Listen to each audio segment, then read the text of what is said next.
7 question की, ये 2 short टिप्पणी की बात करी। अब बात करते हैं भारत के लिए मध्य एशिया के भू रणनीतिक महत्व की व्याख्या कीजिए। जी, जो मध्य एशिया है भारत के लिए जो मध्य एशिया है, मध्य एशिया के देश हैं, उनकी रणनीति महत्व का बात करेंगे। चलिए बात करते हैं मध्य एशिया में कौन कौन से देश है, इसको ध्यान से समझिएगा, ये इंपॉर्टेंट क्वेश्चन है। जैसे कि मध्य एशिया के अंदर जो है कजाकिस्तान, उज्बेकिस्तान, ताजिकिस्तान, किर्गिस्तान और तुर्कमेनिस्तान जैसे देश मध्य एशिया के देश हैं। ये मध्य एशिया में देश आते हैं। इसके अलावा एशिया के केंद्र में स्थित एक महत्वपूर्ण क्षेत्र है, क्योंकि भारत के अंदर भी जो मध्य एशिया है, एशिया के जो मध्य देश हैं, उनके साथ भारत के संबंध घनिष्ठ बनना बहुत जरूरी है। इसलिए भारत ने मध्य एशिया की तरफ अपनी भू रणनीति को बढ़ाया। भारत के लिए यह क्षेत्र राजनीतिक, आर्थिक और ऊर्जा सुरक्षा की दृष्टि से बहुत महत्वपूर्ण है। इस क्षेत्र के साथ संबंध मजबूत करने से भारत को न सिर्फ ऊर्जा के नए स्रोत मिलेंगे, बल्कि एशिया में अपनी रणनीति भूमिका भी मजबूत बनाने में मदद मिलती है। यानी तो इसलिए भारत इन देशों से अपने घनिष्ठ संबंध बना रहा है, क्योंकि भारत इनके आधार पर राजनीतिक, आर्थिक, ऊर्जा और सुरक्षा की दृष्टि के क्षेत्र में अपने आप को मजबूत और एशिया में अपने प्रभाव को बढ़ाना चाहता है। इसलिए वो मध्य एशिया के देशों से अच्छे घनिष्ठ संबंध बनाता है। भारत के लिए मध्य एशिया और भू रणनीतिक महत्व क्या है? पहला, ऊर्जा संसाधनों का प्रमुख स्रोत। जो मध्य एशिया में सबसे ज्यादा ऊर्जा संसाधन प्राप्त होते हैं, मतलब ऊर्जा संसाधन मौजूद है, इसलिए भारत मध्य एशिया के साथ मध्य एशिया के क्षेत्र में कदम रख रहा है। मध्य एशिया तेल, प्राकृतिक गैस से समृद्ध है, क्योंकि सबसे ज्यादा तेल और प्राकृतिक गैस मध्य एशिया में पाया जाता है।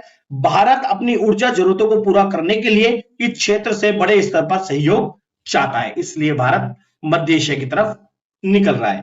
दूसरा है भौगोलिक स्थिति का लाभ। जी, भारत मध्य एशिया के माध्यम से भौगोलिक स्थिति का लाभ प्राप्त करना चाहता है। ये क्षेत्र एशिया के बीच बीच स्थित है, क्योंकि एशिया के बीच में, जिससे भारत को यूरोप, रूस और पश्चिमी एशिया तक व्यापार बढ़ाने का रास्ता भी मिलता है। थर्ड है सुरक्षा और आतंकवाद विरोधी सहयोग।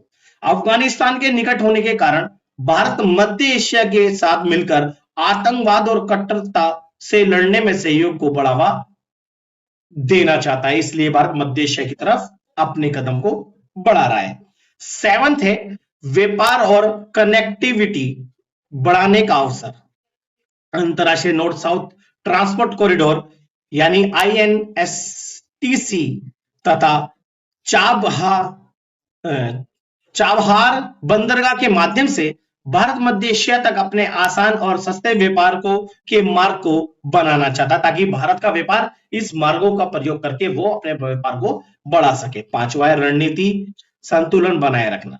इस क्षेत्र में चीन, पाकिस्तान की बढ़ती भूमिका को देखते हुए भारत के लिए मध्य एशिया में अपनी उपस्थिति मजबूत करना एक रणनीतिक रूप में से जरूरत है। इसलिए भारत अपनी जो मध्य एशिया, चीन और पाकिस्तान के बढ़ते प्रभाव को रोकने के लिए और इनका सामना करने के लिए भारत मध्य एशिया के साथ अपने घनिष्ठ संबंध बना रहा है।